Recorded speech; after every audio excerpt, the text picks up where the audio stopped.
Hello, welcome once again to the Learn at Home program. I'm your teacher, Teacher Uche Owele, and today's lesson will be another English lesson for primary 5 and 6. And in today's lesson, we will be considering intonation pattern in sentences. Intonation pattern in sentences. And for this lesson, we will have some objectives, and these include definition of intonation. What does intonation mean? Can you mention at least 4 kinds of sentences? Because we'll be considering intonation pattern in these kinds of sentences. Okay, you should be able to identify and mention type of what? Intonations used in these kind of sentences we will be discussing in today's lesson. Okay, so let's begin with what is intonation. What is intonation? Intonation simply refers to the flow of the pitch of your voice while speaking or while talking. You can hear me, right? The flow of the pitch of my voice is known as what? Intonation. It is simply the rising or falling of the pitch of your voice while you're talking. Of course, whenever you're having a conversation or you're talking to someone or you need to say something, sometimes your voice goes up or it comes down. That is what we refer to as what? Intonation. Intonation can do a lot in conversation. And that is why in today's class, we will consider types of intonation. In this lesson, we will look at 3 kinds of what? Intonation. We will look at the falling tone, meaning the voice drops as you end whatever you're saying. We will also consider the rising tone or intonation, and finally we will look at the non-final tone or intonation. Okay, now we use both forms of intonation when we are speaking.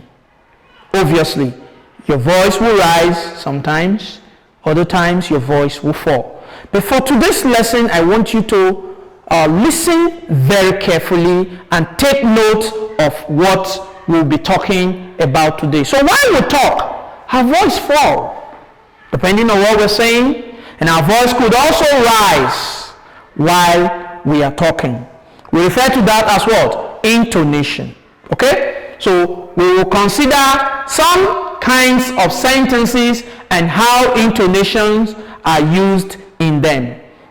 I'm sure in your previous classes you must have heard of statements. A sentence you make that is just a statement. Another kind of sentence we use are questions. Questions. And then we have commands or imperatives, and then we have exclamations. These kinds of sentences are the 4 kinds of sentences we will be looking at using intonation while speaking in them. How is intonation used in this kind of sentence? Okay, so let's look at the first one we will consider will be statements or declaratives. Statements or declaratives. Most statements or declaratives end with a falling intonation. You may want to ask, what is a statement? A statement is simply a sentence you make just to give information. Just to give information, we call it a statement, and they usually end with a full stop. Okay? So, before we will proceed with looking at intonation in statements, let us look at what we call intonation marker. Okay? The intonation marker in English is used like an arrow. Okay? Just a short pointing arrow. In your speech classes, your teacher would have mentioned them to you. So, intonation has the arrow sign marker. Sometimes you see it pointing upward and other times pointing downward. Very key. So, let's come back to statements. We say statements or declarative sentences end with a falling intonation. Did you get that? Let's take an example. My name is Tunde. My name is Tunde. Of course, my name is Tunde is a statement, and it must end with a what? A falling tone. My name is Tunde with a full stop. Okay? The head teacher will be here soon. That is another example of a statement. The head teacher will be here soon. That too has to end with a falling tone. Government or public schools are also good schools. This is another example of statement. So whenever you make a statement, it has to end with a falling tone. That's the first kind of sentence. So statements goes or end with a falling intonation pattern. Did you get that? Good. Let's consider another kind of sentence. Questions. Now I want you to listen very carefully.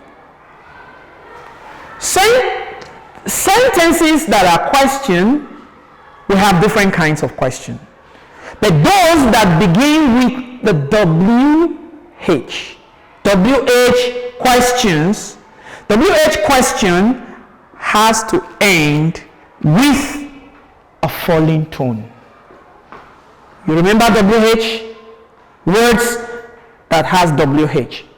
For example, what? What? When you use what, where, when, how to begin your question, such a question should end with a falling intonation. So for example, I say, what is your name? What is your name? What is your name? So what is your name has to end with a falling tone, as if you're asking that person a question. How are you? How are you? When you ask this kind of question, it has to end with the what? A falling intonation. Is that clear? Where is daddy? Where are your friends? What is she doing? All ends with a falling tone. Of course, a question has to have the question mark. So this kind of question, I said, WH question, when you begin your question with the WH word, it has to end with a what? A falling tone. Then we have other kinds of questions. Questions that require yes or no response has to end with a rising tone. With a what? A rising intonation. For example, are we going out today? Are we going out today? Of course you can hear from my voice, the tone goes up at the end of my sentence. Are we going out today? Is Is it time already? Is breakfast served? So, why do you have to end such questions with a rising tone? Is to allow the responder or the person you're communicating with to be able to respond. And such responses will either be a statement, for example, are we going out today? No, we are not going out today. You see, a statement. It has to end with a falling tone. But the question itself, hence it is not WH question, has to end with a rising intonation. Did you get that? Are you following me? Can we continue? All these are examples of what? Questions that should end with a what? A rising intonation. Okay, let's take another kind of sentence. Commands. What are commands? Commands are also known as imperative statements. These are sentences, most times you begin with the verb, the action word. You begin with the verb. And we say good and polite commands are expected to end with a falling intonation. Sometimes children think it's when you shout that you're giving a command. Get out of here! No, that isn't just a command. That's a rude command. A command is simply a sentence that begins with the verb. So let's take an example. Give me some water, please. Give me some water, please. You can see it's more polite to end your command with a falling intonation. Give me some water, please. It's a command because it begins with the verb, give me. Okay? Shut the door when you go out. Shut the door when you go out. Shut the door when you go out. This kind of sentence, which is also a command, has to end with what? A falling intonation. So we say commands should end with a falling tone, especially if you have to be polite when talking to people. Okay, so let's look at the fourth kind of sentence and the intonation pattern used. Exclamations. Exclamations are simply expressions of emotion or surprise. Isn't it? Good. Now, you have to be careful. Such exclamation may begin with a rising intonation. Do you get that? Wow! She's here. Wow! My tone went up. But the later part of my sentence is what? She is here. I end with what? A falling intonation. So, we may begin an exclamation with a rising tone, but it has to end with a what? A falling intonation. Let's take another example. Imagine the robber escaped. Imagine, surprise, the robber escaped. So imagine we have a rise of our tone, the robber escaped, the tone goes down because our exclamation also includes a what? A statement. And remember we said a statement has to end with a what? A falling tone. Did you get that? Good. Oh no, she fell badly. Oh no, she fell badly. Oh no, our tone goes up. She fell badly, our tone comes down. So in exclamation, we may begin with a rising tone, expressing emotion and surprise, but it ends with a what? A falling intonation. Did you get all the kinds of tones and the kind of sentences we make with them? Very good. In that case, we will consider the third kind of intonation I earlier introduced to you, which is what? what? Non-final intonation. Just like the previous example I gave you in using it in exclamation, non-final tone or intonation is using both falling tone and rising tone in your speech or conversation or utterances. This is because you may begin a sentence using falling tone, continue with the rising tone, and ending with another falling tone. So it's like a mixture of both tones. We use this especially in listening. If your sentence has to do with listening, you may have to use rising tone, and then at the end of your statement, you add your what? Falling intonation in what you're saying. Let's take an example. When she finished her senior secondary school, she got a job. Let's take these two sentences. When she finished her secondary school, my tone goes up. She got a job. One sentence, the tone comes down. So you have a non-final intonation in this sentence. When she finished her secondary school, rising tone. She got a job, falling tone.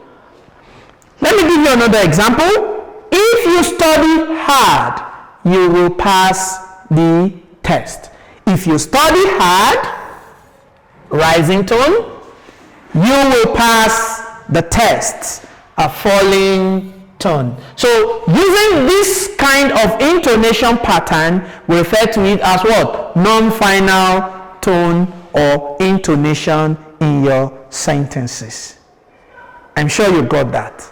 So let's quickly recap, or let's try and review what we've talked about so far. We talked about the intonation pattern in sentences, in the different kinds of sentences. And we said intonation refers to the rise and fall of pitch of voice while speaking. And very often when we have conversation, obviously your voice will fluctuate. We refer to that as what? Intonation. And then why do we even use intonation? Intonation can change meaning of what we say. Intonation can emphasize something. Intonation can turn a statement into a question. The manager is here. It's a statement. The manager is here. Is that also a statement? Of course, no. It's now a question. We call that intonation-induced question. Mommy is back. It's a statement using a falling tone. Mommy is back. Meaning you're asking a question, you're surprised. Mommy shouldn't be back now. Oh, the lesson has ended. It's a statement. The lesson has ended. Because of the rising tone, it becomes what? A question. So you see how important knowing intonation or mastering them in your conversation and communication can help. Intonation too can tell you the mood of someone. So take note of that. So we discussed falling intonation, rising intonation, then we talked about mixed or non-final intonation. Okay, now how are these intonations used in the various kinds of sentences? Can you remember that? Good, I trust you remember that. Make sure you find out. Okay, before I go, I will leave you with a task. And I expect that you do it carefully, and if you have questions, you can ask me. My task for you in this lesson is write at least one sentence for each kind of what? Sentences that we discussed, and indicate the intonation pattern used in them. Did you get that? So you make one sentence at least for each kind of sentence, and then indicate what kind of intonation is used. Just make a sentence and then mark out the intonation pattern using your intonation marker. I showed you it's an arrow either going up or coming down. All right, that's it for today. Thank you for sharing your time with me. I hope you learned a lot. Please tune in next time to your favorite Learn at Home program. I remain your teacher, Teacher Uche Owele, and bye for now.